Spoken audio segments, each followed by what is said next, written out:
DOE is forced to halt all interscholastic sports.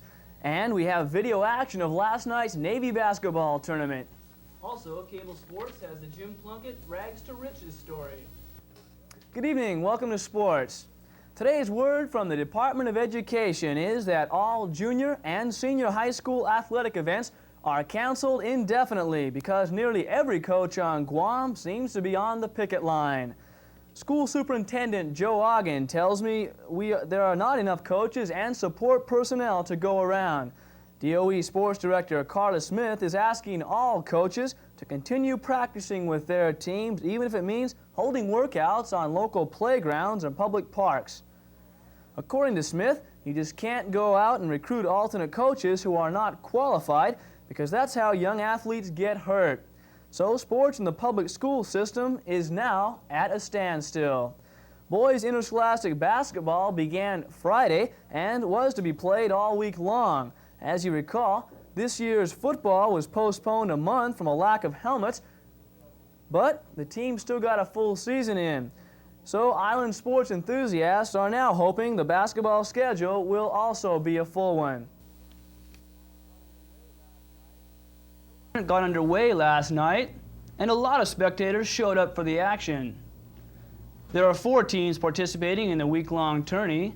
They are NAVCAMS, District 2, Apra Harbor, and the Proteus. NAVCAM versus District 2 opened the evening's action with NAVCAM player Boykins putting in a game-high 23 points for his team's 83-73 win over District 2. District 2's high score was White with 22 points. That game was tied at 49 apiece at the half, but NAVCAM's game came out ahead. In the second game, we see here Proteus's crew leading from opening buzzer. We didn't get that final score. However, Proteus seemed to have the upper hand through the first half. Referees were Chris Mentor and Jack Rosenzweig.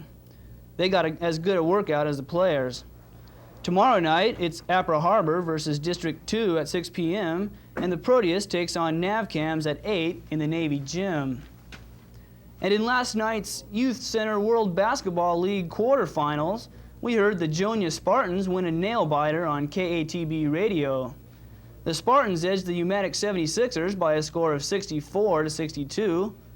It was close to the final buzzer, but the Spartans had the momentum on their side. Also last night, the Maritzo Whales edged the Sinahanya Rockers 52-50, and the Agate Lakers raced to a 91-49 trouncing of the Barragata Spurs. Well, in basketball's college ranks, Southern California's 6'6" forward gets the Pac-10 Player of the Week award. Maurice Williams hit an 18-foot jump shot with just 1 second left last Saturday to give USC a 68-66 win over powerhouse UCLA. Thanks to Williams, USC beat the crosstown rival Bruins at UCLA's court for the first time in over a decade. The Oakland Raiders are bound for the Super Bowl, but things haven't always been so super for quarterback Jim Plunkett. After leading his team to an upset over the Chargers in San Diego yesterday, he had time to reflect back to last summer when he became so discouraged with his performance that he begged owner Al Davis to trade him. Davis told him to keep plugging, and plug he did. He started the season on the bench, but he'll end it in the Superdome against the Eagles on January 25th. It will be the first Super Bowl for Philadelphia, but it's Oakland's third showing in the big arena. Clay? Break out the old softball glove, bro. It's all-star time in the Government League slow pitch softball schedule. The Department of Parks and Recreation says the big battle between the A Division's best and the B Division's best is going to be this Sunday. The 2 teams meet in a double-header at the Paseo softball field starting at 6 p.m. on Sunday. Under the lights, you'll see the A Division Stars, coached by Bill Rages of DPS's team, SRF Prudential's Joe Baza, and PWC's coach Doug Rasilis. The B Division's coaching staff consists of Bill Cachocho of GPA Operation, Joe Perriera of SRF Rockies, and Fred Peterson of VQ3's Los Amigos squad. That is this Sunday, starting at 6 p.m. Now, the practice sessions are going to be held to tune up the All-Stars at the Paseo this Saturday. Practice starts for the A Division at 4:30 p.m. and for the B Division it's at 7 p.m. Get a load of this one. Teenager Tracy Austin is now $75,000 richer tonight thanks to her victory in the Women's Tennis Series in Landover, Maryland. Austin defeated Andrea Yeager in a 2-set quick one to take the top prize.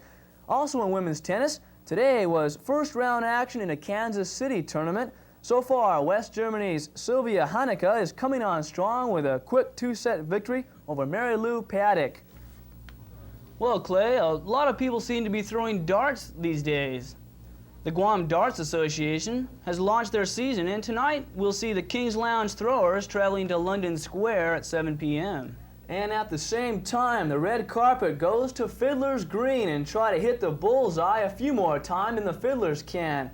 Right after the sportscast, Kurt and I are going to grab a camera and go down to that dart competition, and we'll have the full report for you on tomorrow's cable sports presentation.